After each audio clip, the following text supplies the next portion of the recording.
Too bad, because none of y'all got it right. None of y'all got it right. You know, how many minutes will Ray be late? I was just sitting here watching y'all, yo. I was just sitting here watching y'all, what y'all are doing. Just watching, seeing people. You know what I'm saying? Let me lower my tablet here. Yeah, man, we are chilling this morning. This is Everyday City Carry, episode 232. This podcast has been going on for quite a bit. And we're just going to keep it going, dude. We have a great show today. Definitely a lot of, articles and stuff. Definitely a lot of articles and stuff going on that we're going to look through, have a bunch of fun with that. And yeah, it's fucking almost New Year, dude. And I cursed in the first minute of this, and it's going to get demonetized. Yeah, but it's almost New Year. And I hope everyone has been had a good, Christmas, good holiday and all that. We went through what I did on the Monday Night Live show. And it's been great, bro. It's been a really great year. We've hit the 10K mark. That's really sick, right? That's really awesome. And I just want to wish everybody a good morning, and hopefully you guys have a great day, dude. That's the end of the show. No, I'm just kidding. Oh, man. So I do have some dumbest comments of the week. I have some articles that we can go through, some new developments in the M3 tactical thing that we're going to talk about and stuff. And I just want to preface this. Look, I don't know what's going on, really. I'm just reporting what's out there right now. You know what I'm saying? That I see and shit, because Mike Emler has done a bunch of stuff, and things are just, bro, things are getting crazy with the M3 tactical.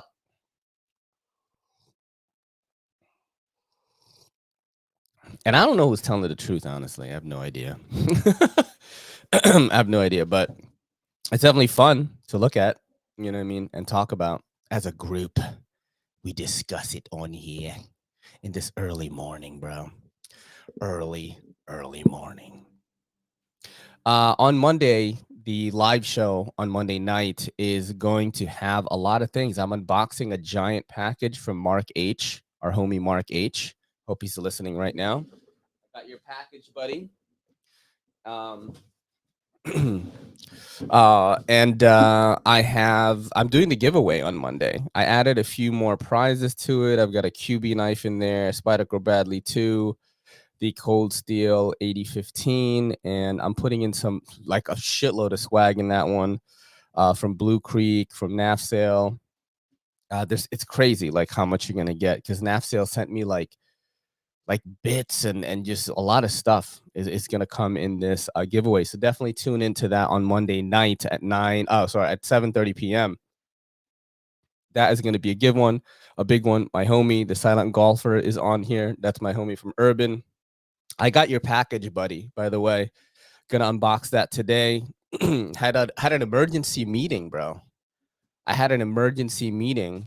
So I had to, like, literally do all my work for Urban, and then I had to leave. I had an emergency, dude. A family emerge that I did not know I was gonna have. I had to go to my mom's house because it was her birthday. And I didn't know we were gonna go because I have work, right? And out of nowhere, Kelly's like, "Yo, let's go," And my mom is 70. I think she's 73, and I start thinking about this a lot now, because my dad passed away already, like, a while back, and uh, I just think, like, I should just be around her as much as I can, because she's getting up there in the age. And even though I had to drop, bro, Kelly and I had to drop $150 on Uber just to get there. Like, we paid it because $150 is not worth, I don't know how much more time I have with her, and I love my mom, dude. I'm gonna get teary eyed right now. I just start crying on the show. And she's doing great, good health and everything. But I was like, I took it easy yesterday morning. Usually when I have a slow morning, when I know The content for the day is not gonna give me a hard time. I took it easy in the morning, gave myself a mental break. I felt great, worked out a little bit later.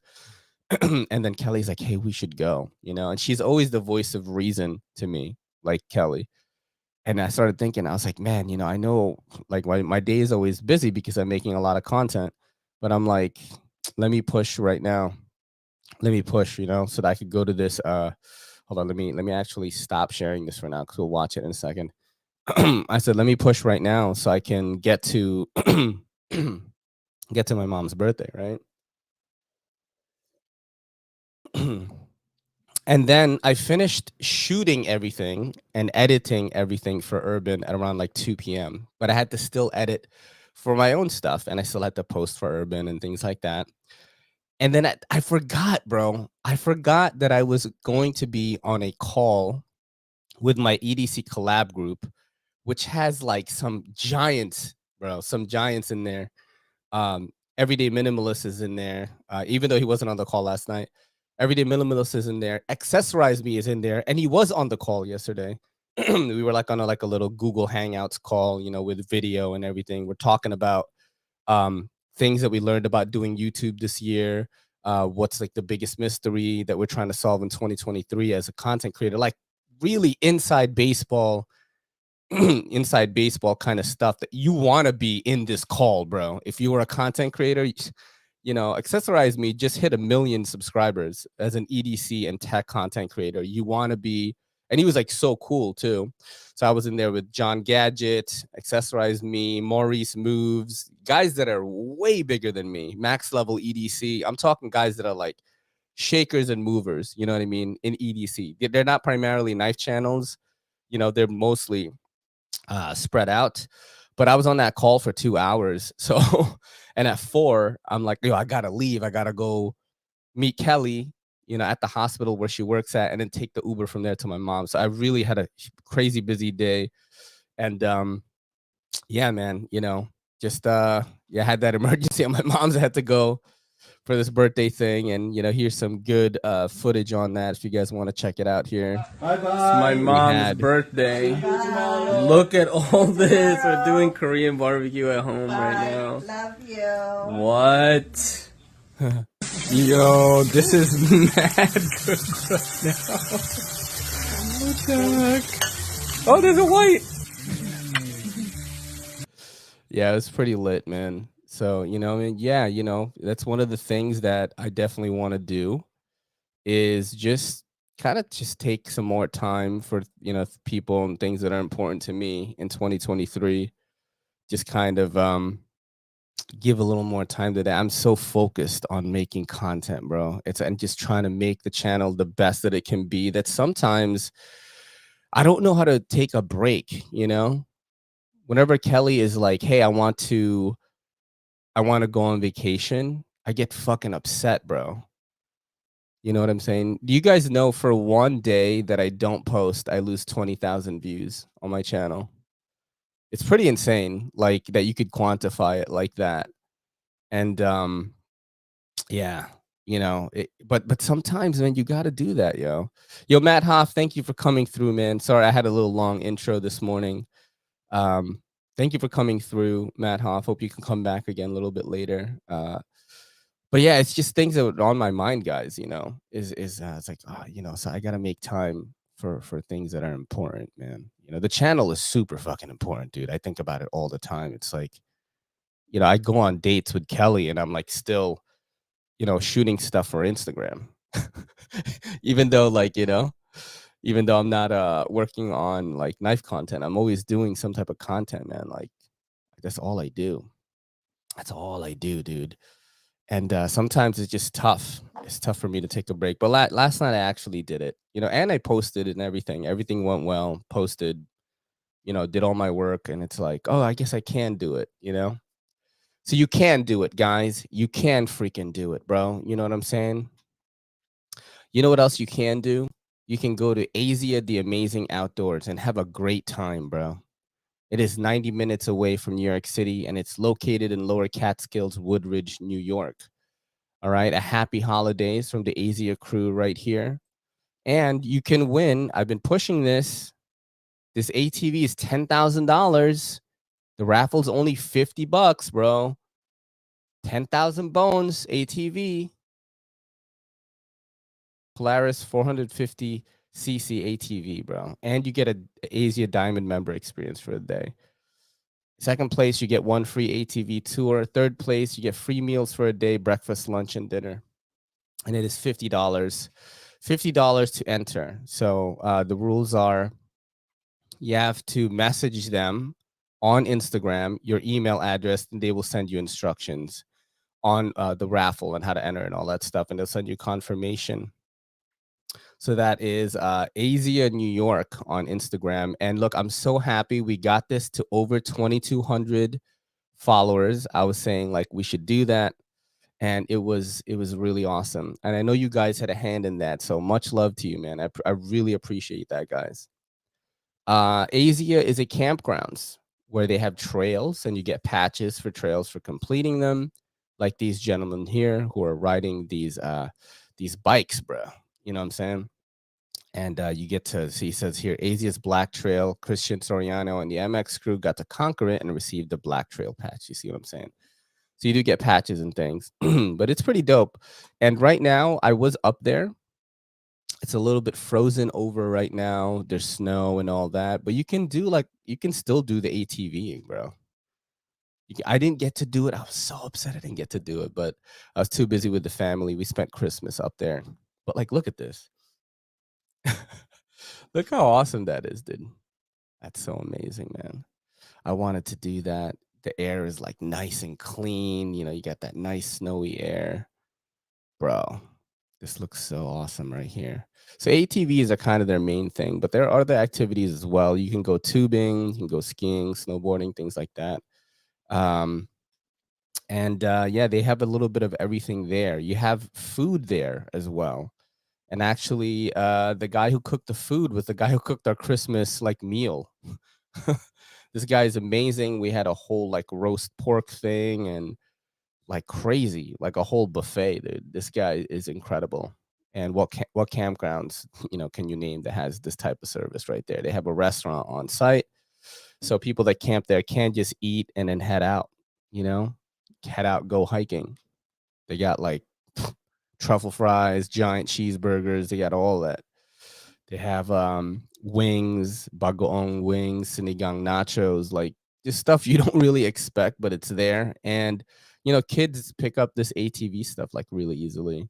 My nephew learned in like less than 5 minutes. I learned in less than 5 minutes. I don't even have a license. I don't even drive a car. You know what I'm saying? Oh, yo, max level EDC is here. I was just talking about our call yesterday. It was absolutely amazing. It was amazing, man. But yeah, this is campgrounds here. And you know, let's say like you don't want to go ATVing. They got good old-fashioned camping, bro. They have it. You know what I mean? They have that. They have that. This is like a whole video of the property. The guy's like on a unicycle here. It's a pretty awesome place, nice outdoors, where they have a bunch of different things to do. You can also like, you don't have to camp. Let's say you don't want to camp, right? You know what I'm saying? I'm trying to look for the camping thing right here. Here it is. So people that go there in groups, like they'll get like tour buses or like group packages, and people will say like, I have like 60 people that are coming, and then they just accommodate like big parties.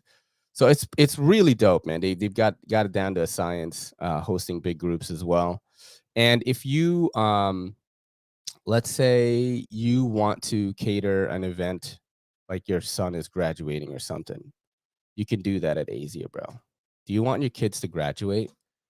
Do you want them to graduate? I'm trying to look for the graduation thing right now. I can't find it. Where's that kid?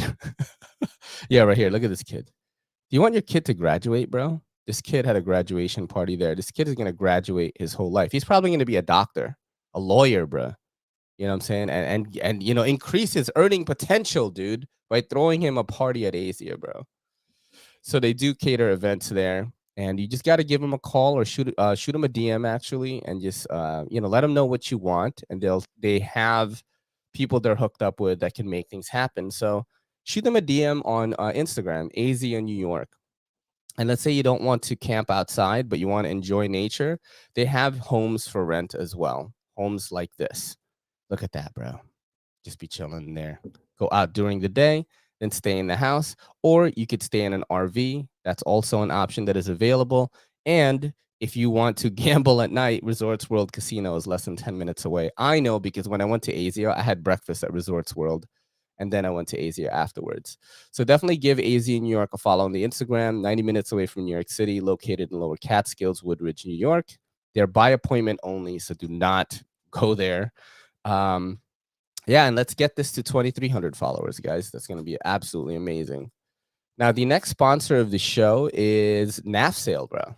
Knafsale is the best place to buy and sell your EDC gear. Forget eBay. Forget this forum stuff. Forget posting on IG and there's all these weird, sketchy people trying to message you. Hey, I'll trade you my. I don't have $200, but I will give you an Essie Azula 2 and my left ball sack, and we could do a trade. And you just like, what do I even say to that? On Knafsale, they handle all the back end, okay? And you're thinking like, oh my God, they're going to take so much money away. Hey, eBay's going to take you 13%. This is only 7.5%, dude. Okay? Why Knafsale? It's for knife lovers everywhere. Anyone can buy and sell. Our truly custom platform is designed to be used by knife nuts all over the world, okay? Secure payments and safe shipping. Easy checkout for buyers, crystal clear payouts for sellers, and tracking updates every step of the way. Up to 100% buyer and seller protection. So if you don't get a knife and you buy a knife on Knafsale, you getting money, bro. And if you don't get it, you know, it is 100% buyer and seller protection.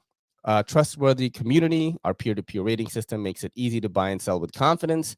They do 5-star giveaways as well. So if you have a 5-star rating, you can win things like this Hogue Deca, which went to Lockside Leprechaun. And it's real humans, bro. Our founding team is standing by for support. You got a live chat functionality right here. We have chatted with Knafsale on this actual show. Actually, it was Good Morning EDC. And I knew it was a human because they sent me memes, bro. They were memeing me up, trying to make me feel better about myself. They are official retailers of Giant Mouse as well as Urban EDC. So if there are things that are out of stock there, you might find them in stock here. Now you go to the buy section. This is my favorite part. And you will see a plethora, bruh. A plethora of knives. All right. A plethora of knives. Look at this. You know what I'm saying? Max Level EDC says this stream is currently lacking in EDC and knife talk. This is how I pay the bills, baby. This is how your boy, despite being a smaller channel, doesn't have to work a job. I do this. You know what I'm saying? But yeah, this is a really cool site right here. Because you can find knife groupings that are being sold by individuals like us and things that you don't see that are normally together. You know what I'm saying? Like the Chavez Liberation 229 Tonto. You've got, look, an Olamic here, Whippersnapper. You have a Sniper Blade Works. And not, you know, all of them aren't like super expensive. Some of them are like a lot cheaper. Like look at this Reich Hummingbird Plus, $95. So this is the large version of the Hummingbird right here. And what I like to do is I like to shout this stuff out. So I will go on Knafsale and take a look around, and whatever the best deals are, like I'll shout it out usually. So if you post something on here and you post a great deal, maybe your boy is going to make a community post about it, make an IG story about it, and shout out your post. But there are definitely some cool stuff. Look, they even have Swiss Army knives now. This is a Swiss Champ for $75. And what I like to do is cross-reference with the retail. But they have a lot of cool stuff here. There was a 940-1 that's normally $315 on Blade HQ, and it was only $185.99 here. That's the kind of deals that you could find on here. So really, really dope shit. Definitely check out knafsale.com to buy and sell your EDC gear. Now back to the show. I'm going to see who is in here. I'm going to see who is in here right now. We've got Aaron B. We have Trey Payton. Yo, Trey, I have your stuff still. And the people who won the Urban EDC Good Morning EDC giveaway, I have your stuff here. Just been real busy this week. I'm going to try to get it sent out today, okay? I've gotten your confirmations in the email or Instagram. So you are getting your prizes. I'm not like fucking stealing them, dude. And you know, you guys are seeing me 3 times a week in live shows anyway. So it's not like I'm running away. It's like right here, literally. Trey, I think you won the Alliance Designs Ice Light, right? Which was crazy. And it was like your first stream ever. It's pretty wild. And let's see, I've got Matt Hoff is in here. Ed Durbin is in here. Good morning. Who else do we have? Oh, we have a new guy here. Permin Zemp. Greetings. Hi, man, from Switzerland. How's it going? Thank you for coming through. We got Doomsday in the house right here. What's up, man? Thank you for sending me the stickers, by the way. I have them. I'm going to be utilizing those for I'm going to be utilizing those for giveaways and things like that. So we're going to get a little bit of advertisement for you, my friend. We have Hey Man coming in through here. We have Nuts for Knives. Thank you for coming through. And Matt is in here lurking, I'm sure. He said, yo, everything all good when I was talking about my mom. And thank you so much for coming through. Who else is in here? G-Ball Vision. What's up? What's up? We got Me With Knives Mark, my homie. How's it going, dude? What's up, everybody? That is Me With Knives Mark. And let's go down here. So I'm going to keep going down now because I missed a lot of the chat because I was ranting for a while. Hey, Kyle Dunn, what's up, my dude? What's up? What's up? I'm going to go all the way down now. So he says, I thought I saw something here where he asked, do you stream to Twitch at the same time? Yes, I stream to Twitch, YouTube, as well as Twitter at the same time. I actually want to stream on Instagram live and I want to stream on Facebook too. But like when I try to do it on Facebook, it kind of like messed everything up. So I cut that part out. I'm going to have to figure it out. But again, you know, the R&D for doing this stuff, it's like I have so much going on. When you're creating potentially 500 pieces of content a month, like it's really tough. So I can give you a Twitch Prime. I have Twitch Prime. I got the Twitch Prime, dude. I mean, if you're gonna get it to me for free, I have it. Don't you get Twitch Prime if you have Prime? Isn't that what happens? I thought that's what happens. Is it? I don't know. I definitely have Twitch Prime though. How does YouTube and Facebook use two devices? Facebook is wonky. Yeah, it's weird. It's weird how it works with everything, including Twitter. But he's like, no, I can sub for free on Twitch to you and give you $5. Yeah. I would appreciate that, my friend. I would definitely appreciate that. So today we're going to be talking about, do you guys want to do Informer? Because there's a lot of stuff going on, right? Informer, you know, say that I'm so here's what's going on right now. You guys, I'm sure you guys have seen it on Instagram, the M3 tactical stuff. You guys have seen it, right? We're going to talk about it now. Mike Emler, for people that don't know, M3 Tactical is this US OEM that has been getting kind of, I don't know if slander is the right word, but people have been, Alex Steingraber basically is accusing them of getting their stuff made by Bestech, and it's really not looking good. We talked about this last week, and yeah, Mike Emler posted some stuff because Alex Steingraber basically released an invoice to M3 Tactical, and it looks like it's from Bestech, which is here. I don't know if you guys can see that, but it definitely looks like a Chinese invoice. Now, I haven't gotten knives made in China, but I've sourced other stuff. Like I worked in the jewelry industry, and we've gotten invoices that look just like this. And people that I know that are small batch makers have told me that this is exactly what an invoice from Bestech looks like. Because that is the accusation, is that Bestech is making their stuff, and then they are able to sell it for a much cheaper rate here in the US, and then they claim it's USA made. And you know, Mike Emler here. And by the way, I'm going to preface this right now. M3 Tactical, don't fucking sue me, because I am just reporting what is out there. I'm not claiming this to be true or not. because these guys, M3 has been, threatening like lawsuits and stuff like that. I am allowed to report what is out there. I'm not sure what's going on, but I can show this. It's like my right, bro. It says, well, the chicken is coming home to roost, Bobby Boucher. That is from The Waterboy. Making complete knives in China without assembling them here and passing them off as American made. I guess they went to the Jake Hoback School of Business before anyone throws a fit and says, Mike, you have knives made in China. Yeah, but I don't say that they're made in the USA. I have nothing against Chinese knives. I would have nothing against them coming out and saying, look, we're going to make some of this stuff stateside and some of our stuff will be offshore until we can afford to move everything stateside and move into a facility that will support all of the machine. And we want to do here, but they didn't do that. They lied and tried to hide it. Now, it says here, M3 Tactical actually posted here. Not sure where you're getting this info and who made the invoice, but it seems some people just don't want to be wrong and will go to any extreme. This is actually where I'm like, how was this invoice obtained? You know what I'm saying? Because it's not like I'm giving the benefit of the doubt, but if I'm going to like accuse people, like I have to be able to disclose this. Like if you're, thinking about it like in a court of law or whatever, how was this invoice obtained? Because you can make this. You can make this. You can actually make this. It's not hard. You know what I mean?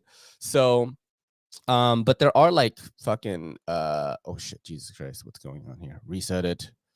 I can't zoom in. It's not letting me. It's doing some weird stuff. But there's like banking, not there's like not account information, but like beneficiaries and like names and all this stuff here. So it's weird. Oh, there is an account number here too. Damn, they just disclosed that. Isn't that like mad illegal, bro? That's what I'm saying. Is like who would leak this information unless it was like hacked or something, right?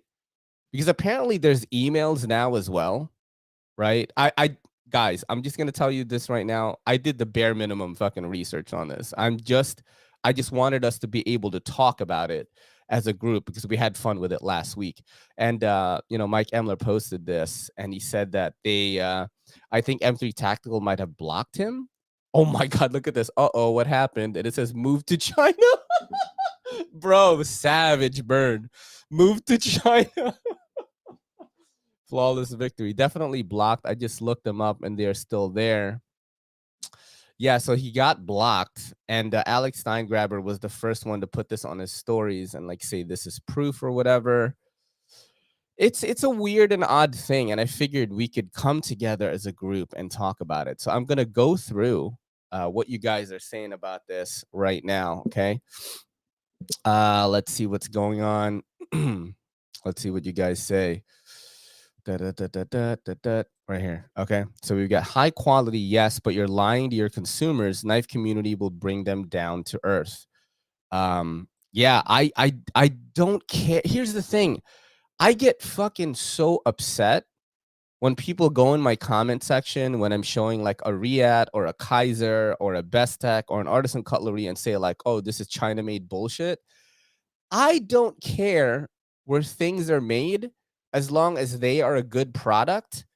Of course, I feel better when they're made in the USA because I'm helping out the country that I live in and I'm helping out someone that may be my neighbor or like, a small batch maker or something like that.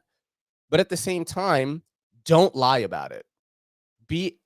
If you are going to be a USA made company, be as forthcoming as you can because these internet super sleuths are going to fuck you up, dude.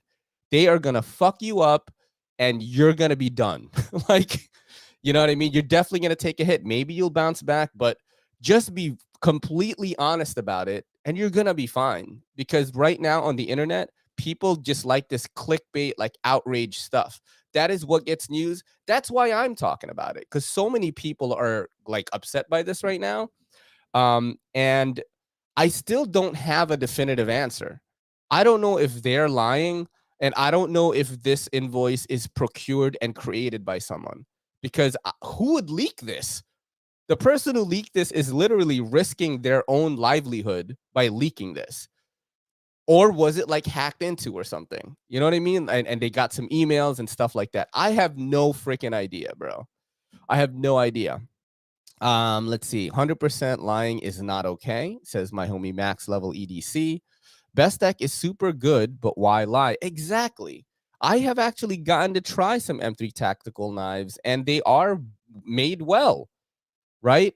If they did make them, just show proof of it. You know what I'm saying? If they are doing this, is what I'm saying. Yeah, exactly. I still don't know. Doesn't seem like actual proof though. More conjecture. Exactly, bro. Conjecture. That's like a law word, bro. The fact that they are defending it so hard, that's sus as fuck. But if you're gonna defend it, right? Defend it with proof, dude. Show your shop. Show that you can do all these things. It's just not looking good. You know, agreed. Why lie? Really dumb on their part. Jake Hoback must have been in the boardroom. Hey, at least Jake Hoback was like, hey, like he fessed up to it. You know what I mean? Maybe there was some weird I don't want to say like misinformation or something like that.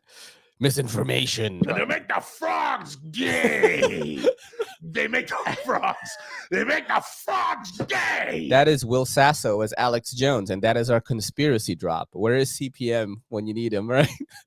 No, but it's like I don't want to, you know, but 100% before the accusations and in that video by Jake Hoback came out, you know, places like Blade HQ and Knife Center were listing these knives as made in the USA. Like, people didn't check at all, you know? So, you know, but then other retailers, should the retailers get in trouble too for not doing due diligence that these things are made in the USA or not?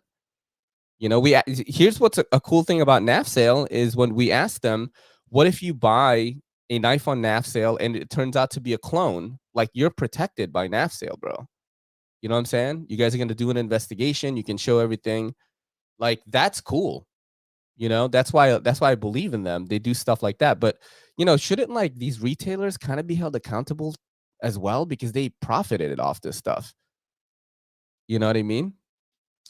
You're telling me the documents with no proof of origin can be faked. Inconceivable. You guys are funny. Oh, thank you so much, Matt. We are yo, Matt, don't get fired, bro. Don't get fired. It was obtained in ways that are traceable. They thought they were talking with the M3 company reps via email and didn't vet they were emailing M3. Huh. Alex is a great guy, but he sticks his foot in the door in a lot of issues. Yeah, I went through like some of that, and I don't want to get involved in that way. I'm just reporting what's out there. You know, one thing I know is this Riat XO is sharp as fuck. Yo, bro, facts on that. Facts on that. His knives are OP as fuck, but this is a distraction. Yeah, emails have fingerprints that can be traced. That's what I mean. I'm just like, are they complaining in the chat using a foreign made phone? Yo, that is the one thing too. I don't know if you guys watch Joe Rogan's podcast, the JRE. I fucking love it. And they just had a guy, Siddharth something, I think his name is, and he exposed like the cobalt mining and like literally for our phones and like all the devices that have batteries and shit like that. There are people just jammed in these mines with babies on their backs, bro. Just using hammers to chip away cobalt and like inhaling toxic fumes just so we can have smartphones. Doesn't matter if it's Samsung, doesn't matter if it's Apple. That's what people are sacrificing for you. Watch the podcast if you have, because they show footage of it, which is wild. But that's what I'm saying. It's like you're complaining about this US China made knives, and then you have like a fucking iPhone where people are literally jumping off the building killing themselves. Like, what's even funnier, and I've mentioned this before, is people will make these comments on my TikTok, and I'm like, okay, you're posting using an iPhone made by Chinese people on a Chinese app about my knife that's made in China. Like, shut the fuck up, dude. Dumbest comments of the week. Right? It's so dumb. It's not right to lie to people about where your knives are from. Bestech is a good company, Riat too, but don't say you're USA made company when you're not. Big mistake. Yeah, people are very upset about it. I don't care about Chinese made at all. I have over 100 Chinese knives, probably 150. The point is lying about it. That's the only problem. It's like, dude, look at Jack Wolf Knives, right? I think he doesn't claim USA made. But like it's like really great quality. I think it used to be made by Riyadh. I don't know who it's made by now, but like you can't deny that the quality is there if you've ever had a Jack Wolf knife. You know what I mean? And I think to me, like that is more important than like this stamp because dude, some USA made knives are fucking shit, bro. You know what I'm saying? That's not the end all be all anymore. Like, does it really affect your bottom line or not? I don't think so. I mean, I don't know. I'm not a knife company. I'm just like, talking out of my ass here, 100% defend with proof. All they have to do is show the knives in the shop. But since they can't, I'd say it's not looking good for them. It's far too easy to prove as false if you make them in the USA. Like 100%, dude. Just show your shop, show the knives being assembled. All of that stuff is very easy to do. Define made in the USA. If everything is milled overseas and the screws and pivots are put in the USA, is it made in the USA? Made in the USA is like tech accessories, right? I worked with them a couple of months ago. Their entire like manufacturing like factory or whatever is in Arizona. Like they make all the stuff there. You know what I mean? That's made in the USA, right? Everything is made here. What's the other one? I think Origin. They make boots and stuff. That's Jocko Willink's company. The Jack like Navy SEAL guy. Yeah, his podcast is pretty good too. But yeah, he makes like boots and jeans and stuff, and all the manufacturing is done here. That's made in the USA. Let's keep going down here. 51% of the making the product is threshold for made in the USA. Oh shit! See, Chuck it dropping some knowledge here. See, I knew this was going to be a good topic to talk about. Like everyone here is like very interested in this, and M3 again, like don't fucking come at me saying like, yo, we're going to, put a lawsuit on you with slander. I am only reporting what's out there. I'm not claiming what is true or false. I'm putting out what's out there because my audience wants to talk about it. And it is the hot topic issue in the knife community right now, where me, as a super casual knife guy who only does aesthetics, action, and ergonomics in my reviews and how I view knives, I'm not even a big super steel guy or anything like that. I caught wind of it. You know what I'm saying? I caught wind of it. That's how big this fucking thing is. Every day, it's like every day or two, I just see a new thing about it. I hear a new thing about it on a group chat. It's like people are talking about this. Want to go down the African mining rabbit hole? You will never buy a diamond again. My wife won't even wear her engagement ring anymore. The De Beers are evil. Yeah, that's another one. The diamond thing is definitely tough. But the cobalt thing, it's crazy because everything electronic pretty much that uses batteries is using that. And you don't get to see the very bottom of the supply chain. And it's just, dude, there's just so many people just cramped in this little thing, and you watch the podcast, bro. Watch the podcast on Joe Rogan podcast with that guy. And you'll see like how bad it is. And it's like, we are carrying like, dude, I have a Samsung right here, man, and it doesn't even matter if it's Apple or Samsung or any other phone. Like the way they're getting the cobalt for these things is through that. So like everyone is actually carrying this death dealer like in their pocket, bro. It's pretty fucked up. I mean, it's heavy. Like if you don't want to watch something heavy, don't watch it because you're gonna feel like shit, dude. I've had more issues with high-end USA than high-end Chinese. I can, yeah, I agree with that. These custom knife makers use these manufacturers and the knives turn out great, even though the manufacturers are in China and the designers in America. It's great. Getting really competitive. I agree with you, bro. The three brands the three small batch brands this year that we talked about that were like crushing it, right? Vero Engineering, EMP EDC, and Null Knives. Like all of their pre-orders always sell out. And they're manufactured by Best Tech and QSP. Like, you know what I'm saying? So the Chinese OEM work is crazy right now. Country of origin doesn't affect potential quality, but it does affect what people are willing to pay for that quality. I actually do have some dumb comments of the week where somebody talked about this. Tech accessories is actually trying to make in the USA. Oh, is it? I thought they weren't made in the USA. That's what I thought. I'm not in the made USA bandwagon. I don't care where it's made. I want the best product for the money. Facts on that, bro. Origin is almost crazy with how made in the USA they are trying to go. Yeah, Origin's wild, man. I definitely want to try their stuff. Ray, I was so jealous. You are working with tech accessories. I've been on that tip for like 3 years. Them and EDC Specialties are awesome companies. They're really good. I've liked a lot of their gear. Oh, hey, hi, I want to offer promotion to your channels. Thank you so much. I don't even know how to say your name, but you're definitely a bot. That's on Twitch. Yeah, diamonds are 100% worthless. One of the most common forms of carbon in the world. Dude, I was in the jewelry industry for maybe 8 years, probably, maybe even longer. It's just the worst. Just the worst. No, probably 12 years before I started the CBD shop. Yeah, probably 12 years. If I have a choice, I would prefer a USA made knife, but I've had and still have some sweet China made knives. The work conditions overseas can be crazy. Modern day slavery at its finest. That is 100% facts, guys. I don't know about like Chinese knife factories. I'm not sure about that. I have gone to the Philippines and sourced some gear, and yo, it's like not gear, sourced like places where they make like doorknobs, fancy ones, people do the wax carving and all that. And what I can tell you, since I was born in a third world country, is the people that are at these places are actually glad that they have these jobs, because getting a job at McDonald's is hard in the Philippines. You know what I'm saying? But if you can just be in your shorts, you don't have a shirt on, it's a hot, humid day, you're in the shop just carving a wax carving for like a fucking seashell doorknob. Like it's chill, So it's a different mindset out there. Just look at Vero so good. I mean, so good that I'm no longer interested in expensive knives.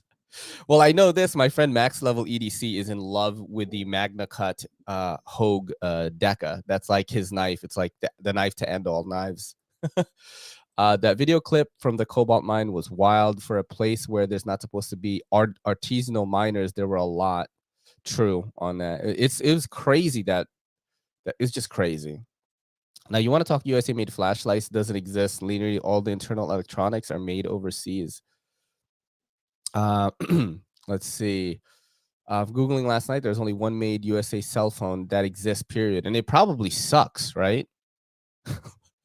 Just found out Microtech will be 10 minutes away from a new apartment. Oh, are you in NC? I thought Microtech was in NC. Am I wrong on that, Aaron?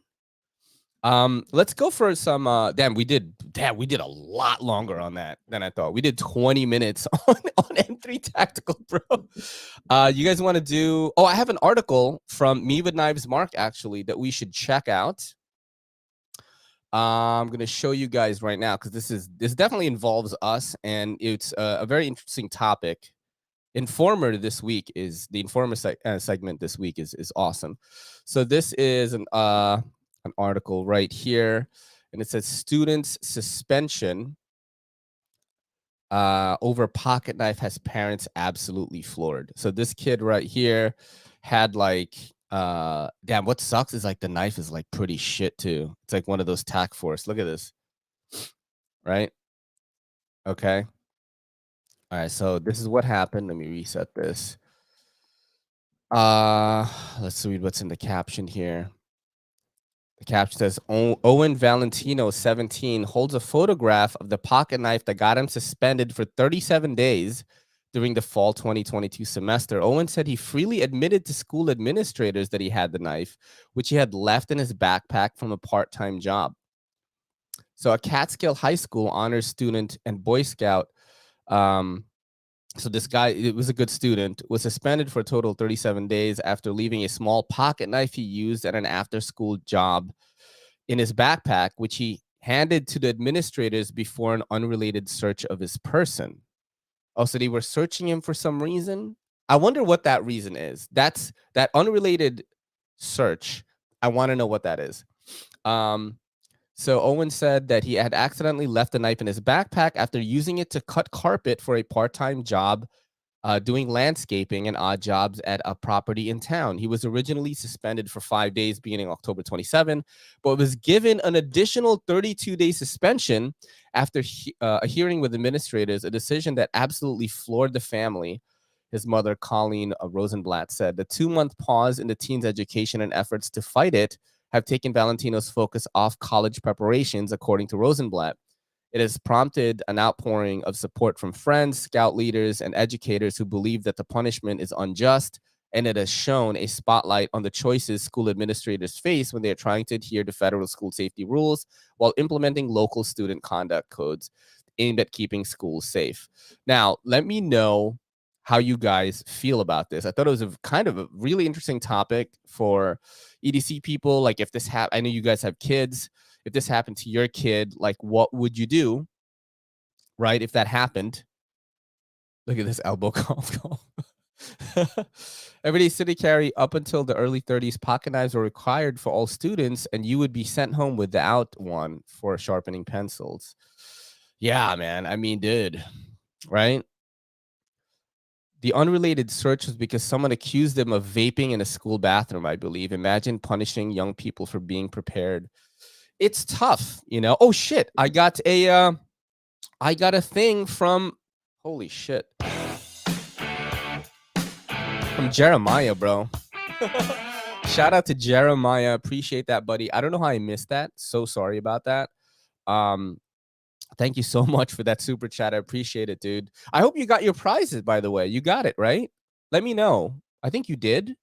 But, you know, I hope that you got your prize. Jeremiah won my 9K giveaway, which was like 2 weeks ago or something. It is absolutely insane. But I hope you got it, buddy. Thank you so much for the dono. I appreciate that. Confiscate it, listen to his excuse, call his parents to pick it up, and give it to him at the end of the day. End of story. Now, it is, he was in the Catskills.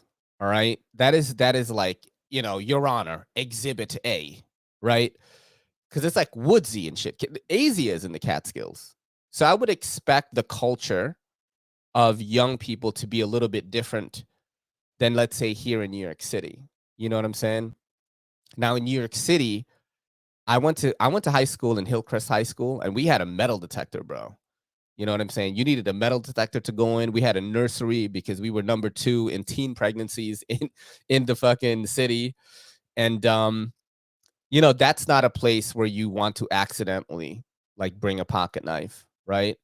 Because people were robbing, you know, students were robbing other students. Like, I've seen it, you know, students get mugged, get beat up. It's a little bit of a different story. Now in the Catskills, though, where a lot of kids might be in the Boy Scouts, might be doing these, you know, after school landscaping ish jobs, or might be just going like fishing or something, you know, like the culture is different. I would think that the severity of the punishment will be different as well. And I agree with you guys. I think that you should talk to the parents, you know, find out if that landscaping thing is true, all of this kind of stuff, and then kind of like decide from there, you know. And he didn't even have a vape. He didn't even have a vape according to you guys. So yeah, it's like um I think you should go depending on the location. You know what I'm saying? I got busted with a knife in school, was in the barn cutting bales of hay, and the bus got there early, ran to the bus. The driver saw me put the knife in my backpack, was expelled. Oh, God, bro, expelled. Holy shit. My brother had a box cutter on him, and he's suspended for a week. He was in high school. I think he went to Fort Hamilton in Brooklyn, and he went fishing with my cousin. And it's fun. I was really young when this happened. This is my second oldest brother. He's the guy, the Asia guy. Um, and he had a box cutter in his bag. And the reason he gave was I went fishing with my cousin, and you know, we did have an actual cousin that was a lot older, and they did go fishing, and you know, we were using that I don't know, maybe to cut lines, or I don't know what they were doing, but that's what his excuse was. And he wasn't like hurting anyone with it. They just found it in his bag. So I think he got in trouble for something else, and they found that, and he got suspended for a week. Box cutter too. Damn, it's crazy. You guys got some stuff here. Let's see. You are moving to my home state, opposite side of the state, like 6-hour drive, but really nice where you're going. Nice. People are hanging out in the comments. Knives are not weapons, no more so than a hammer or pry bar or screwdriver. The difference is that there is not a single man-made product in the world not touched by a blade. Yeah, I mean, our school system is failing us in a bad way. When I was in school, I had a non-locking I guess that's knife, and got suspended even though I also turned mine in, and I also got suspended. I lived in Maryland. It's tougher, I think, when you're talking inner city type stuff, because there's a lot more violence. You know what I'm saying? Growing up in New York, from the 90s up until 2000s, as like a young man and a kid, like I was taking the train when I was in 6th grade. I was taking the train already. Maybe like, let me see, I was on 74th Street, so I would take the train almost 2 miles away. So it's a pretty long stop. So the amount of violence you see in an inner city like Queens, Sunnyside, New York, stuff like that, you see kids like robbing each other, bro. So I think that the severity of the punishment for bringing a knife to that type of thing is a little bit different, because it is actually happening. Whereas in like this kid is in the Catskills, you have to use your imagination. Like, oh, he was gonna fucking fight somebody. You know what I mean? So, and he's a Boy Scout too. Like, what the, you know? You can't have the tool versus weapon discussion with people who have been taught to fear knives or people who don't use knives every day. Yeah, it's tough, man. My knife I got busted with was a Swiss Army knife. Oh, got everything overturned, wound up just getting a bunch of Saturday school days. Damn, that is terrible, bro. A Swiss Army knife too? What are you gonna Oh my God, you could stab somebody with a pen or a pencil, Yeah, it's wild. I knew you guys would agree with this. It's just crazy. I think that was too severe. To miss that many days of school is pretty terrible. I think the baby banter is one of the few knives that could actually sway people. Yeah, it's very non-threatening, the baby banter. I do like it a lot. I actually want like the banter like family. And I'm sad I had to sell my Wii banter because I needed money at the time. But the baby banter, the banter, and then the large banter would be really cool to have in my collection. I think I want that. I'd be more scared of a hammer. Facts, bro. There was a gang, an Asian gang, Vietnamese gang in New York City, known for hitting people with hammers. They were called Born to Kill. I guess it was named after the Born to Kill killer. They were called BTK. They would carry hammers and just fuck people up. Yeah. I still have a pencil tip in the skin on my stomach from a bus fight. I'm 46. Dude, that is crazy. Yeah, I mean, I don't like asking for free stuff. I have a really hard time with it, and I know Ben too. Like, he's been on the podcast. The last time he hit me up on Instagram, we talked about TikTok for like 30 minutes and how he found it very interesting, what people's attention is going to now. And I was on my way to my honeymoon. That's why I had to cut the conversation short. We probably would have talked for a lot longer. But I'm just shy to ask for stuff. It's my, whether it's my weakness or not. Oh, thank you so much, bro. Oh, yo, max level EDC. I did send your account to Kaiser. You do know that, right? I sent your account to Kay. I put that in the group chat, the EDC collab group chat. I don't know if you saw that. There is MC that all carry the large mag lights. They are all felons, so they can be busted on the weapons charges for lives, but can still bust your head open. Bro, crazy. I have a couple of things that we can do here as a final segment. We can do dumbest comments of the week. Dumbest comments of the week. Or we can make fun of what the best pocket knives are according to Wirecutter, and I have another website here, Outdoor Life, and then we can see if like they're real. Like, what would you guys rather do? I'm gonna let the audience decide on this one. I think to see the best pocket knives of the year would be fun, especially from Wirecutter. Like, I googled pocket knife news 2022, and all of these popped up. And dude, some of these looked really bad. Some of these look terrible. So it'll be a lot of fun to go through these with you.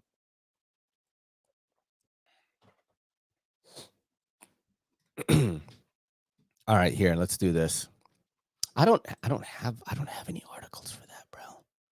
I don't have any articles. Look, let me just show you guys what I have right now. That way you guys can check it out. So I have dumb comments, of course. We always have dumb comments every week. This is what I have right here. What did this guy say? What does this say here? Oh shit, Jesus. Oh, this okay. Let's just do one dumb comment because this guy's dumbest comments of the week. This guy is anytime I post a Benchmade, this guy comments on it.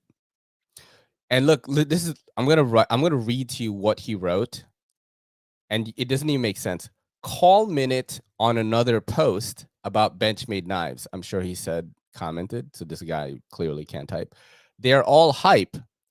Bar Benchmade knives from high to low, and they're not really worth the price. Huh? And then he tags Benchmade in the comment. Like, he tags them in it. Now, this was on the Benchmade Anonymous, a video that did pretty well on my TikTok, and people really liked it. It's a fixed blade, and I think I've shown it to you guys before. I'm sure you saw it on my YouTube. It is $261. It is a USA-made fixed blade. This is it right here. And I like this knife, you know. Nice big fixed blade with crew wear, Cerakote, G10. And this guy, this guy just literally, look, call minute on another post about Benchmade knives. They're all hype. Bar Benchmade knives from high to low, and they're really not worth the price. Now, do you guys think that Benchmade, because a lot of people actually have said this in my comment section of my TikTok, do you think Benchmade is just priced way too high now? And maybe they're trying to compete with Spyderco and just get to that price point, because they are very expensive now, right? And a lot of people have been saying that. Hey, how's it going? Zero Bytes, thank you for coming through today. Better safe than soggy. Yo, facts, bro. Do you think Benchmade is a little too expensive now, dude? Oh, thank you so much, Jeremiah. Thank you very much, dude. I think they're still priced pretty well. They are more expensive now, but everything is more expensive now. I actually just did a video as well, the Benchmade Axis lock versus the Kaiser clutch lock. And, you know, the majority of people are saying, like, I'd rather have the Kaisers now because Benchmade is just too expensive for me. A lot of people are saying that. And the action on a Kaiser clutch lock is a lot better than even on a broken-in Benchmade. That's just my opinion, all right? I've had both. I think the action on a Kaiser clutch lock, which right from the get, as soon as you take it out of the box, is absolutely drop shotty, just a joy to fidget with, versus a Benchmade that's been broken in already. I think the action is still better on the clutch lock. Now, I think people can make the arguments that maybe the Benchmades last a lifetime with a warranty and all this stuff, you know. Okay, I'm not talking about that. I'm talking about strictly just action. I do think that the clutch lock just outclasses the Axis lock now. And you know, it's been proven that other companies could make like good Axis locks now, or crossbar locks. We can't call them that anymore. Let's see here. I saw something about the Adamas. Somebody posted about the Adamas. Who said that? My Adamas 275 blade deploys at the softest flick of the wrist. It fell off a stand and came fully open in front of my 8-year-old niece. Ooh, I actually like the action on the Adamases that I've tried, but I can see how it would do that. It's funny how people will say Benchmade S30V knives are overpriced, but yet they'll pay $250 for the base Shaman. Ooh, and we got Hood to the Woods, my homie, coming through here. Somebody said something. Oh, I need a stronger set of Omega springs for the mini Adamas. That's, you know what's funny, guys? That's actually my favorite Benchmade is the Adamas. The ones that I've tried. People have told me some horror stories, but I like it. Like for me, like the ones that I've tried 2 different mini Adamas, and then I've tried a large Adamas, the regular size, and they were really good. But I didn't think about that issue. Like if it were to fall, would it like open? I think it probably would. The Adamas has a closing issue. I didn't have that problem with it. But maybe, QC thing. I mean, this Kaiser drop bear right here, this came like this. I actually adjusted this to be, I think I put it on level 2. But that's the drop bear, and then that's funny. The escort is in my pocket right now. Look at that. Very easy to adjust Omega springs, and comes with extra stronger Omega springs in the box, bro. For on under $200 price point, the drop bear is like 109. You can get this one for 109 as well if you get if you get the rich light version instead of the aluminum. But this one is the 20 CV model, so I think this is a little bit pricier. But yeah, I mean, dude, I think Kaiser made a better crossbar lock. I'm not gonna lie. Now let's end it on this guy. We're gonna do this. We're gonna go to wire cutter. Okay, we're gonna go to wire cutter right now, and we're gonna check out the best pocket knives of 2022. That's what it said in this article, although I think it's lying because it says updated January 26, 2021. Jesus, dude. Even in 2021, this is trash. Look at this. Our pick, CRKT Drifter. Chill, bro. What? Bro, chill. I've never even tried it. I have tried the Drifter. Is this the Liang Ma one? No, it's just a regular one. Bro, there are other knives now. Especially at the $50 range, you're not going to pick a Sencut or a Civivi or a Petrified Fish or a Sativian or a QB. Like, are you kidding me? There's no way. And what's crazy is this is not even USA made. Yeah. The runner-up is the Blue Ridge Knives SE Zancudo. I've never tried that one, but SE is good, right? The SE Azula too, like fucking one of the GOAT EDC fixed blades. Compared with the Drifter, the Zancudo has a larger handle, a stronger blade lock, and a lot more metal in the body. Those features, as well as the unusual, comfortable teardrop-shaped handle, make this model a great knife for together. Tougher work and more aggressive cutting. Man, these guys are just like not us, huh? The guy writing this article. This guy is not one of us, I think. Okay. Budget pick, Sanren Mu 710. I do think that this knife is really good. Now, I know it looks like the fucking CRK. I know everyone's going to be like, yo, it's a CRK. And there's a lot of truth to that. But if you've ever had one of these in your hand, if you've never had one of these in your hand, you won't understand how good it is.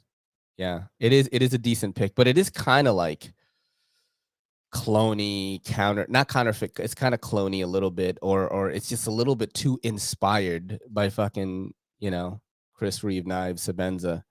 That's my biggest problem with it. Luxury knife, a Benchmade Griptilian is a luxury knife, bro. This is definitely not one of us. 100%.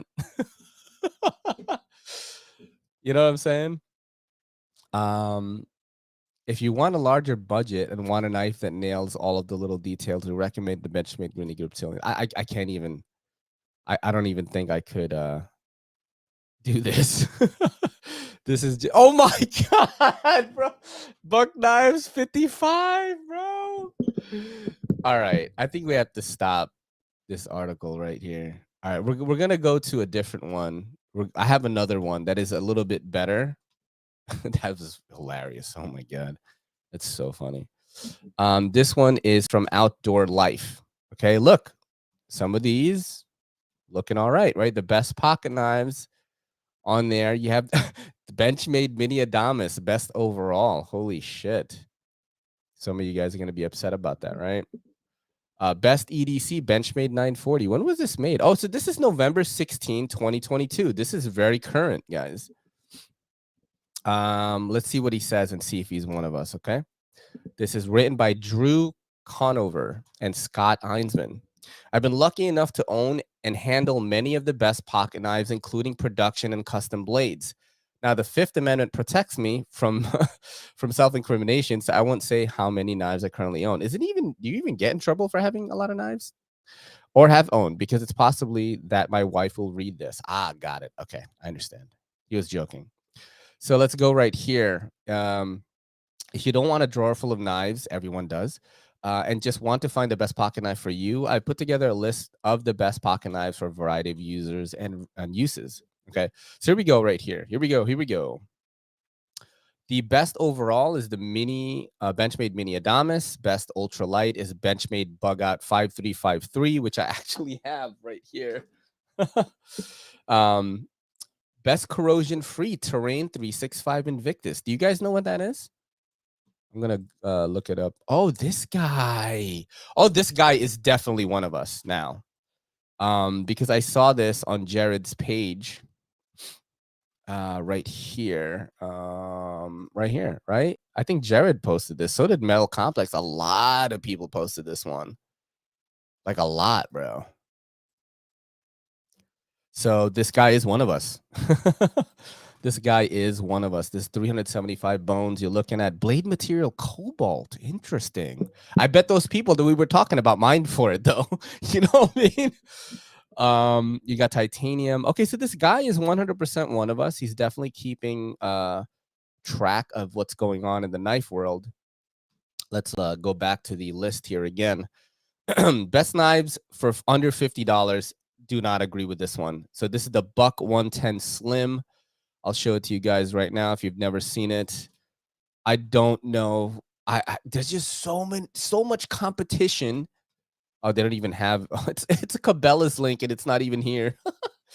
The Buck 110 Slim Select folding knife is just the right size and weight for an EDC knife. Dual thumb studs allow for one hand opening. Okay, yada yada. 420 HC clip point. I'm done, bro. I'm done on that.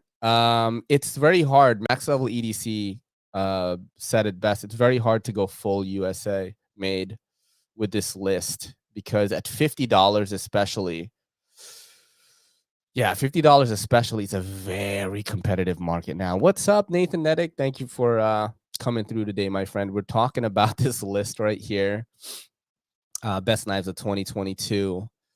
We're up to best for everyday carry EDC, the Benchmade 940. All right, it's a pretty vanilla, like basic bitch answer. Not bad. You know, it's not a bad choice, but I think there's a lot of, if we kept it to just 2022, I'm gonna say best for everyday carry, and I know my homie Max Level EDC is gonna go with me on this. Hogue Deca Magna Cut, right? What is it, $135? You know? The Hogue Deca Magna Cut, I think, kind of like went kind of crazy this year. You know what I'm saying? That's probably what I would choose. Bet. Hold on. It's so funny because I just see Meme Knives Mark just wrote best gentleman's knife ZT0452. What? Let's look at what that is. Okay, let's open the link on that. Are you kidding me? Like, this is here's my problem with this list is not all of these came out in 2022. That's my problem with that. Looks at this, bro. Get out, bro. No way, dude. Just because it has carbon fiber doesn't mean it's fucking gentleman's knife. This guy went off to a good start, but once you start, I don't even know if I consider this a gentleman's knife. It's fucking. This thing is huge, dude. Right? It's 4.1-inch blade length. Bro, like, what the fuck? You know what I'm saying? I like this knife a lot, though. But I'm gonna have to go with a no on that, dog. Let's look at the other list here again. So the best traditional is the Case Medium Stockman. Okay, let's show it to you guys real quick. I think that the best traditional this year, like the one that got the best, I don't want to say praise, but the most coverage by people I know, it's got to be Jack Wolf Knives, right? And it's kind of a modern traditional, though. But I would say in terms of like slip jointy, like type stuff like this, I think that the Jack Wolf Knives, like that line, went crazy this year. Crazy. Went absolutely crazy, bro. Like I was just seeing everyone talk about it. Every retailer was trying to carry it. And I think they did really good. I think they did really good. So this is another one I don't agree with right here. I'm trying to keep in track. Oh shit, wait, hold on. It says best for kids. Where does it say that? Hold on a second.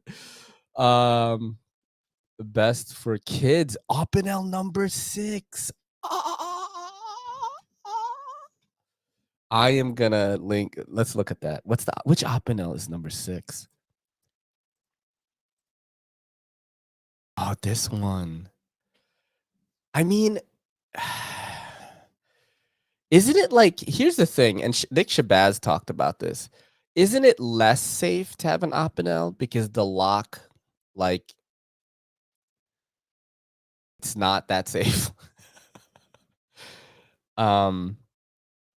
Right? Am I wrong on this, guys? Drop your knowledge in the comments. Howdy to you, my friend Javons. I see you in the chat here. I'm looking on my my tablet right now. Holy shit, my tablet's gonna run out of battery. Gotta plug this in. I got a little pluggy. But yeah, isn't it like less safe to have to have an Opinel? The only time, so I've used an Opinel. I'm not a big like use my knives in public kind of guy. But I remember I had an Opinel in my little pocket sheath, and I was at my niece's graduation like lunch, right? We were at a steakhouse, and dude, these steak knives were trash, bro. You know what I'm saying? Try cutting into a ribeye, like thick, you know, or a filet mignon with like some shitty butter knife. So I took out my Opinel, and that's when that's the most use I've ever gotten out of it. It was really good for that. It didn't scare anyone when I took it out, you know, it didn't flip open. But like for kids though, for kids it would be Swiss Army knife, right? That's what I think. I teach kids on non-locking blades like Swiss Army. If you learn on non-locking, you don't depend on the locks. See, my homie's got it right there. Should be a Spyderco Dragonfly, K-Bar Dozier. Oh, the Dozier is sick, dude. Mora Basic 511. Yeah, they're like way better ones. Nick Shabazz Metal Complex's second personality. That is fucking that's so funny that I'm actually gonna show this to him right now. This is hilarious. Hold on, let me get a picture of this for him.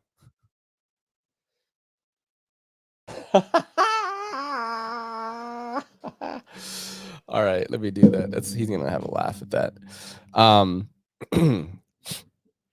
I teach kids. Oh, we read that already. I gave my brother a Vosteed raccoon, and he cut himself closing it on the first try.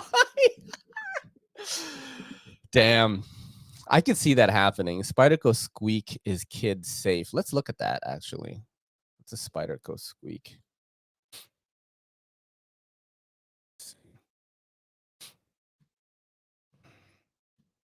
Share this on. Boom, boom, boom. Oh, that's cute as shit, dude. That is cute as shit, dude.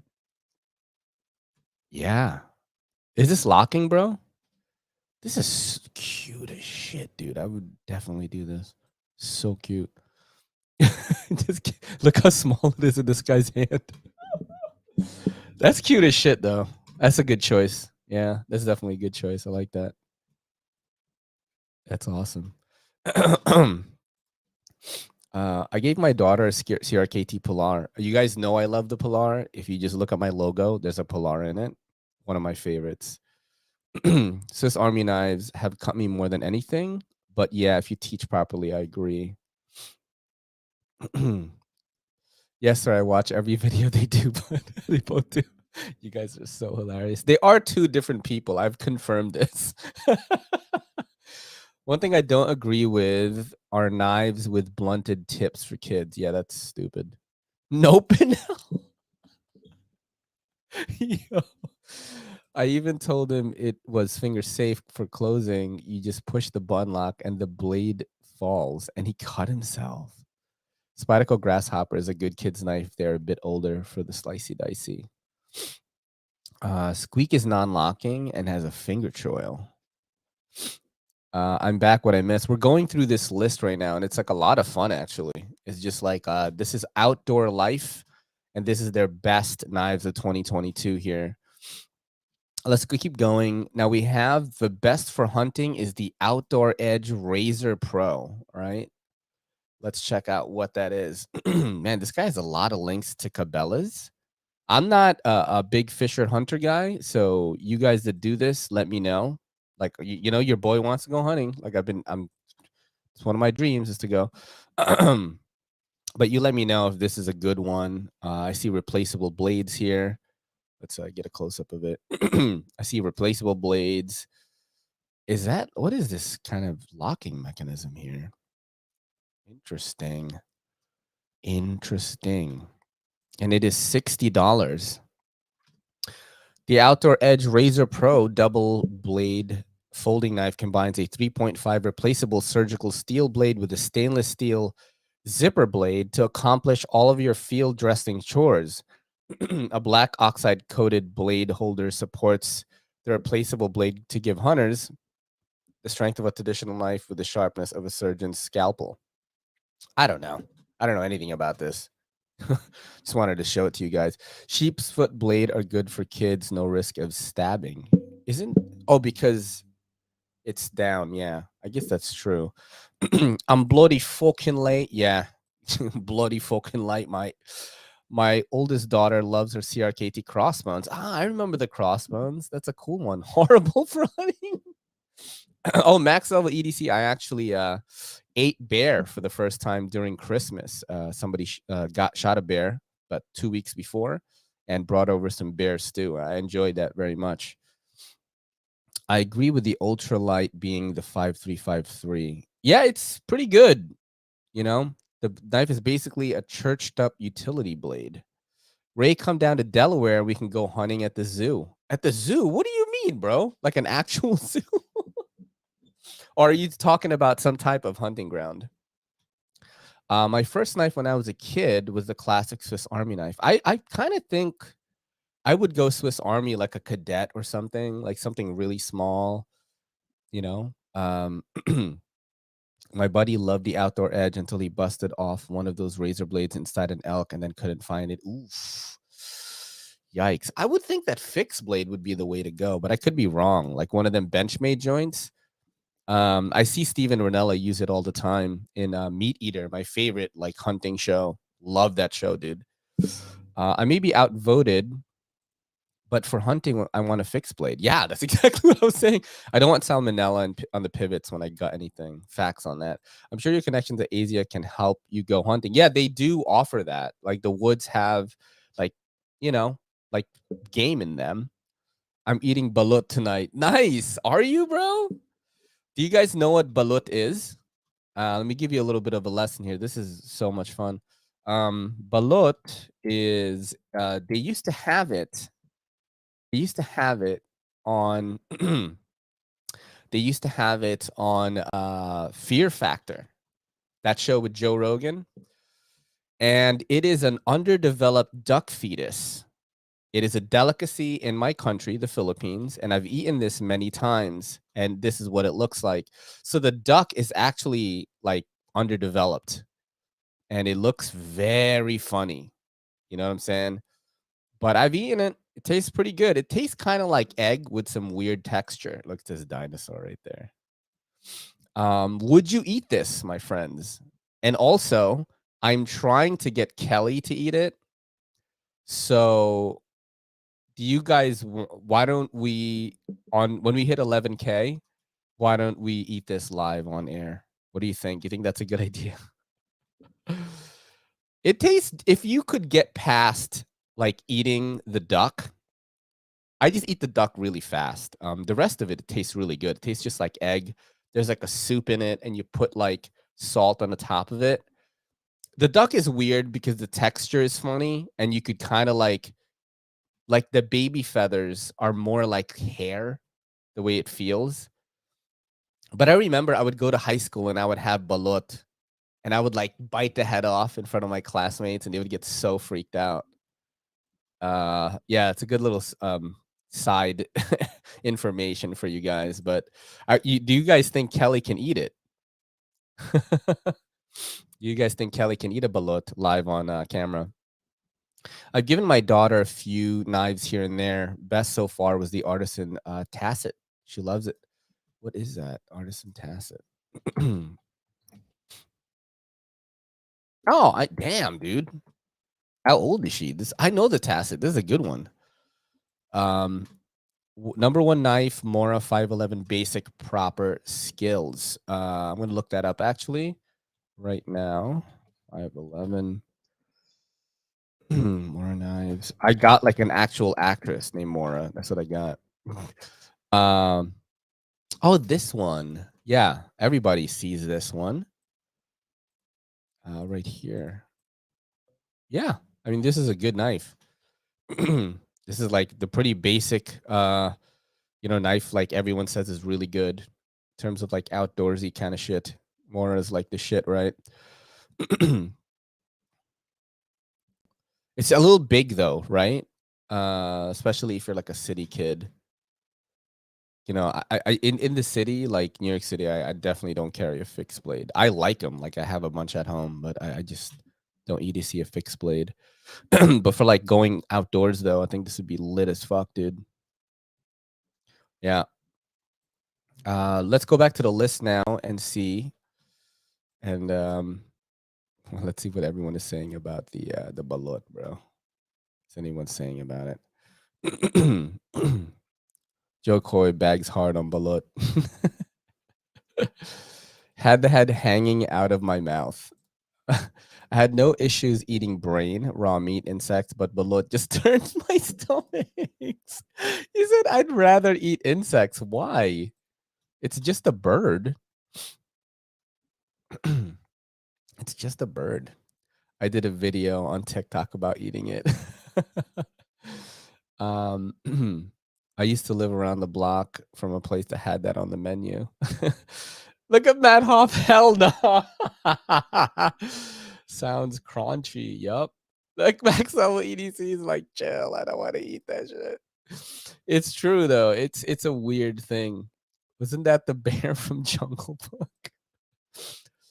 It's balloon. Balloon. That's so funny. I can't do it. Yeah, it is chewing bones. No, but the thing is I could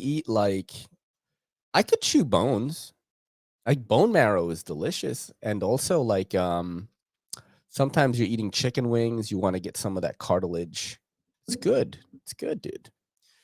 I will eat anything if I'm in your home and you offer it to me, but there are things that I don't ever want again, like the blood and milk drink I had to chug down. We actually we barbecue blood in the Philippines. It's coagulated pig's blood. I think the slang term for it is Betamax. Am I wrong on this? Let's see, I'm gonna Google it right now. This is so much fun doing this with you guys. It's hilarious. Betamax is dried chicken blood that is shaped into cubes and cooked on the grill. He says, "I'm out losing screws." Wow. What happened?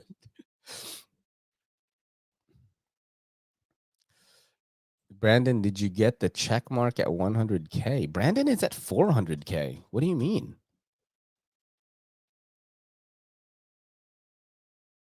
Oh, you mean like there's a check mark? Like you get that? Is that what happened? Brandon is what our homie Brandon YouTube royalty urban at Knife YouTube. Royalty of Knife YouTube is here today, everyday minimalist. If you were, I know everyone in the chat follows him, but if you are watching this later, subscribe to this guy. He's one of the uncrowned kings right now that I think will be crowned someday. He is at 470K. Jesus Christ, dude, that's insane. Jesus, yeah. First time I met this guy, he had 1,000 subs like me. Everyday minimalist is Brandon. Okay, let's go back to the list here. I'm having too much fun with you guys, and I'm definitely going over my time. I still have to work out before I start my day. Let's go down. For best for slicing is paramilitary 2. Now, I can agree that the PM2 and as well as some other like Spydercos have great factory edges on them. So maybe there's a lot of basic bitch answers here. The best corrosion free when he said Terrain 365 Invictus, that surprised me that he even knew what that was. And best ultralight, okay. The best overall benchmade mini Adamas, okay. But he started losing us at best for kids, best tactical Emerson mini CQC 15. Best hard use is zero tolerance 0350. Which one is that? No way, bro. No way. I think this guy's just trying to sell knives because he has a lot of links to Cabela's and shit.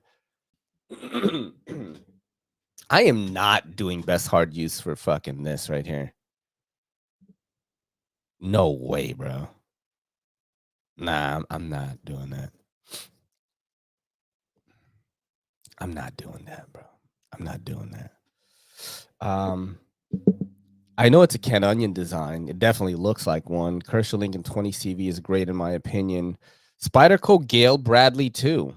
Fucking dope knife. GB2 slices better than PM2. That's funny because that you mentioned that because you guys know I am giving away a Gale Bradley 2. I am the only knife channel that doesn't buy knives for themselves. But the 2 knives that I bought this year, I actually bought 3 knives. I bought the blue denim micarta f5.5 from Urban EDC because I lost the pocket screws in the review model and I offered to buy it and I did, and then I had to sell it because I needed money at the time. And I bought 2 other knives, the Cold Steel 8015 and the Spyderco Gale Bradley 2, which I'm giving away on Monday night. So your boy only buys knives for you. So we are giving this away. It's a joy to give this one away. I actually didn't think I would like this, but this is really good. This is really good, man. I really like this a lot. The Gale Bradley 2. Yeah, so one of you guys are going to get this and a bunch of other stuff. I'm only doing one winner. That's going to be on Monday night. So definitely the regulars, please be there because I want one of you guys to get it. Please be there, 7:30 p.m. EST. It's on Monday night. Let's keep going down and see what you guys are saying here. Ken Onion makes me think of all the cheap CRKTs I bought in my youth. That is facts, bro. I know why assisted gets flack, but it's not that hard to close, honestly. It isn't. It isn't. Almost thought Ray's shirt was the great Milenko. No, my shirt is Skeletor. And I love this shirt because all my life, as I was growing up, I was always the skinny kid.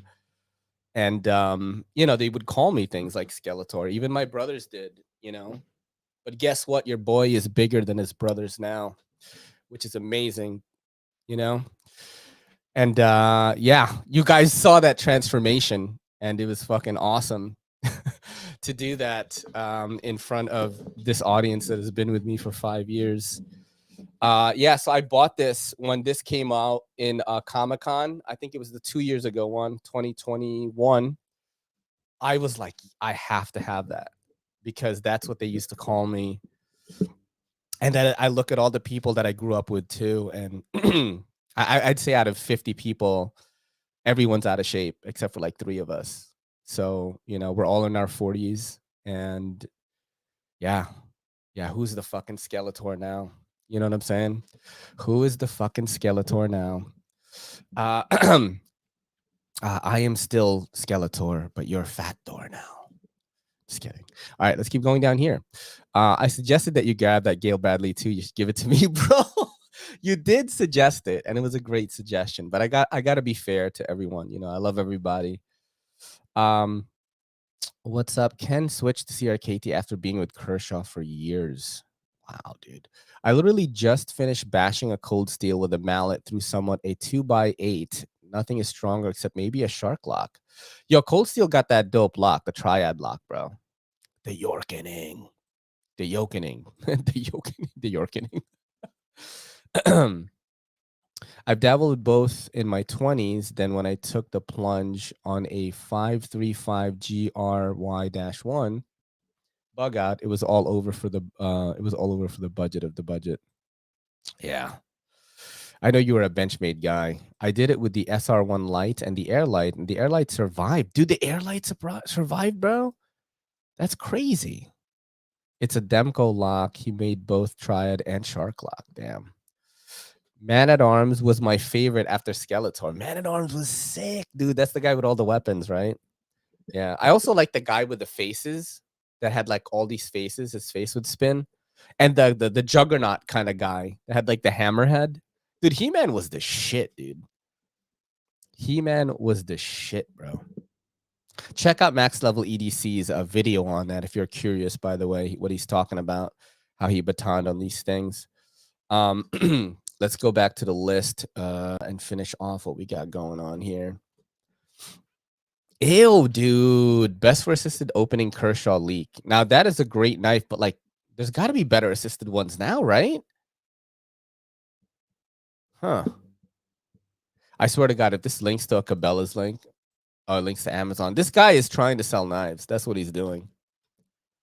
What's the Emerson CQC15? What's that? I just don't, bro. Can you guys let me know like what is up with this Emerson stuff? I've never been attracted to any of these, yo. Like never, bro. And I know I'm probably gonna get flamed by people that love this brand. I've never been attracted. This has never made my dick hard, like not even once. My EDC boner has never gone up to any of these knives. You know? Let me know though. Let me know. I could just be uneducated. I've never tried these, but I do hear stories of people saying like they're not super dope. But you know, let me know in the comments. Let me know in the comments. I'm gonna go through the rest of your comments right here. I loved Beastman. He-Man. I'm gonna look up He-Man best characters. Okay, I'm gonna look it up right now. Oh shit, yo, dudes, you want to go through this list right now? This is pretty sick. They are so ugly. Would never carry one. That's how I feel, bro. I also love my Emerson Sheepdog. Does that one look cool, Yoda? But I just buy the regular one, only a few more dollars. The 8015 probably still very strong. Yeah. The 8015, bro, max level EDC. The 8015, when I bought it, it was like right around Cyber Monday, Black Friday. The 8015, the S35VN one, which is normally 155, was $88, bro. And I know that it wasn't. I like the knife actually, but I know I wasn't gonna carry it. It was just a little too crazy for NYC, so I just bought it to give away. Pretty wild. They bald and have a stupid look. That's so fucked up, bro. That's so fucked up. Many faces. Oh shit, we're talking He-Man now. I have a He-Man list here. We can look them up, guys. So here's the list. We could talk about knives a little more as well, of course, but we always like to pivot on this. So this is the essential guide to the best He-Man Motu characters. Number 1 is Prince Adam or He-Man. It says the titular character. Number 2 is Skeletor. Number 3 is Cringer or Battle Cat. Clamp Champ and Evil Lynn. Evil Lynn was the girl, right? She's hot as fuck, dude. Man-E Faces. Yo, let's look that up right now. Man-E Faces, bro. Because that was like the face guy. Oh my god, look at the toy, dude. Bro. Yeah, and he would like become like different personalities. He's like a multiple personality guy. This is lit as fuck, dude. Yo. For Eternia. This is awesome. Who's the other one? Evil Lynn, right? Let's go back. Jesus Christ. It's going who's Clamp Champ? Who the hell is that? Oh, what the? Oh, this guy? This guy with the fucking clamp, bro. This guy's whack, son. This guy's whack, bro. I don't want this. Well, he might be dope. I mean, you know what? He looks pretty dope right here. This is the new He-Man, I think. I gotta watch that, bro. He looks pretty sick right here, actually. It's just I liked there was so this Funko's dope, dude. Okay, I take it back. Maybe he's pretty awesome. Look at him. Yeah, he grabbed the guy. He grabbed the guy's nunchucks right here. What? Yo, he's like, chill, son. This is awesome. All right, let's go back. Let's look at some of the other ones. Evil Lynn, she a thought, bro. She's Skeletor's thought, right? Oh yeah, I'm into this. Yeah, and Skeletor would always be like, Evil Lynn, right? This is her, the new one. I watched the first season of this, the He-Man show. It was really good. There's her in the movie. This is the movie with Dolph Lundgren. Evil Lynn. Who's the let's see some of the other ones here. Oh, somebody said Trapjaw. I love Trapjaw, bro. In He-Man, this guy was the shit, dude. Yo, this guy was the shit, bro. And he was really stupid, but he was the shit, dude. Damn, Trapjaw. That's crazy. And then they have who's the other one here? Orko is not the top 10, bro.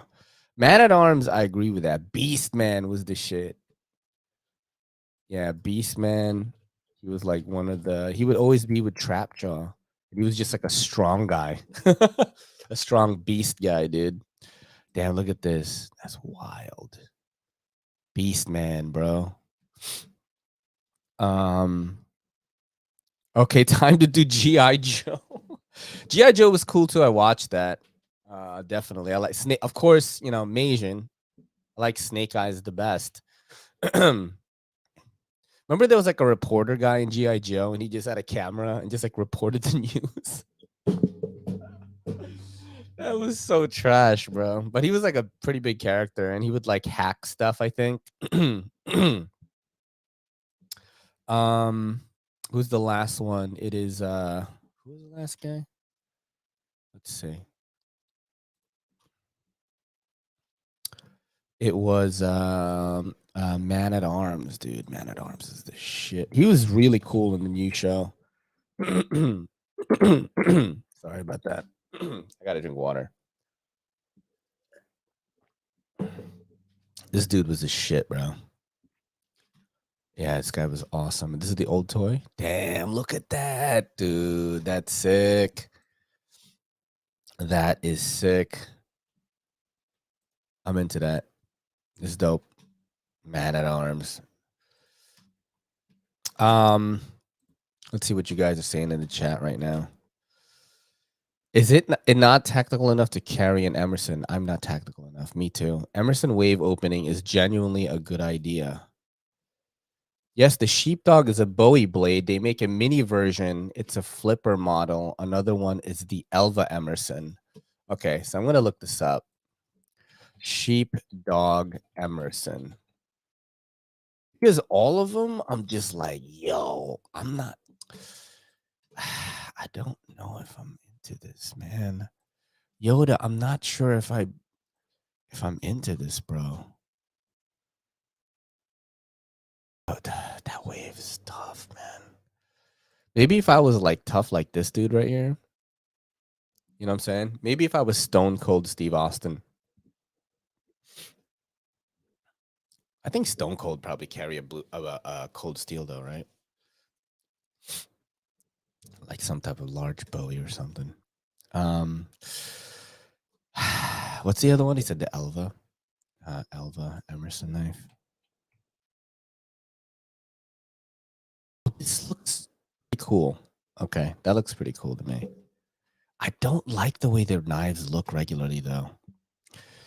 I don't like the way their knives look regularly. All right, let's get back to it. Let's see what else is here. I'm sure it opens nicely, but it's definitely not for me. Good idea, I guess.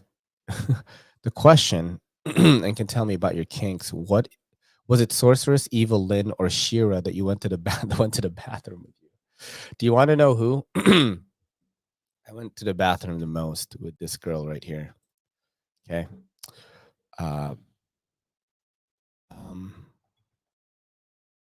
So Asian too, because this is anime. 90s. This girl right here, dude. This is my childhood crush right here. This is Pris from Bubblegum Crisis, dude. And this was, it's so funny that the term OK Boomer came out this year. Or was it last year? I'm not sure. But they actually fought boomers, and boomers were robots that we programmed that would like lose control. And it's just like these girls, and they each of their suits have different powers. And like Pris was like the rowdy one. She was like a rock singer. She was in a band, and she would like, that was her alter ego. But yeah, dude, huge childhood crush on this chick right here. Look at the high heels with the robot suits, bro. I mean, son. Yeah. Yeah, a lot of jack off, bro. You know, feel me on that. But definitely the ones you suggested are good too. That it was just a squad of dime pieces, bro. You know what I'm saying? Just a squad of dimes right there.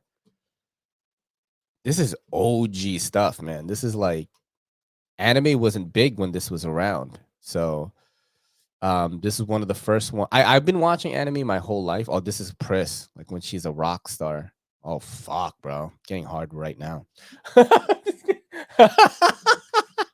Yeah, but I remember you know, because as an Asian kid from, you know, living in Asia, you would be watching cartoons, and all the cartoons are actually anime, you know, like the big giant robot ones like Mazinger Z, and even Astro Boy and Ghetto Robo and Daimos. So you're watching anime actually. When I came to the States in the 80s, I think around like the 90s is when I moved to Queens, maybe 1989, 1990. And I met this kid named Alvin, and he was like, yo, bro, you want to watch these Japanese cartoons? I don't even think we called it anime. And he had a anime called Gunbuster, and then that Bubblegum Crisis. And dude, I just bought all the VHS, bro. Jack City, bro. New Jack City. You know what I'm saying? My favorite Motu was Jitsu super powered chop action. Manny Faces. I have that toy, dude. That shit is sick. And I think somebody asked about this is now my favorite knife jam. Thank you so much, man. I mean, you know, we talk about everything here. I try to cover as much knife stuff now as I can. And we talk about other stuff too. You a Gundam bro, Ray? I watched Gundam earlier, but I don't watch any of the ones now. Best anime I've seen was Kite. But did you watch the director's cut with the actual fucking in it? Because that one is the best one, right? Let's see. We are talking anime, Everyday City Carry. Bleach 1000-Year Blood War arc is killer. Yes, I watched, I'm caught up on it, and the best. It is the best this season. I would have to say the best anime this season is Bleach 1,000-Year Blood War arc is number 1. Number 2 would probably go to Chainsaw Man. And then number 3, surprisingly for me, I think number 3 was My Hero Academia season 6 is really good. My kind of a weird pick for me is Blue Lock, which is an anime about soccer. I don't even watch real soccer, but I watched Blue Lock because it was one of the animes people were talking about, and I binged it in one day. So those are the ones that I watched this season. Let's see what else. Oh, somebody said Rogue from X-Men. Rogue from X-Men. Yo, we have to Google. We have to research this, right? Rogue from X-Men falling. This is the best shot of her to Apocalypse, right? To Apocalypse. Am I spelling this right? I don't even know. Right here, son. I was watching this on Channel 5, bro. On Fox 5, bro. You know what I'm saying? Uncontrollably, like just splurting in my little underwears, bro. You know what I'm saying? Look at you know they're bringing back the show X-Men 97 on Disney Plus. I cannot fucking wait, dude. I cannot fucking wait. And they're doing it in the same style apparently, and it's a continuation of the story. This is one of the best. That Saturday morning lineup on Fox was pretty good, dude. And they had that shit locked down. Look at this is amazing, dude. Mystique, bro. Mystique, son. Yeah, I mean, you know, that's pretty awesome, man. Yeah, that's a good choice there, Nathan Nedick. That's a good choice for the wacky.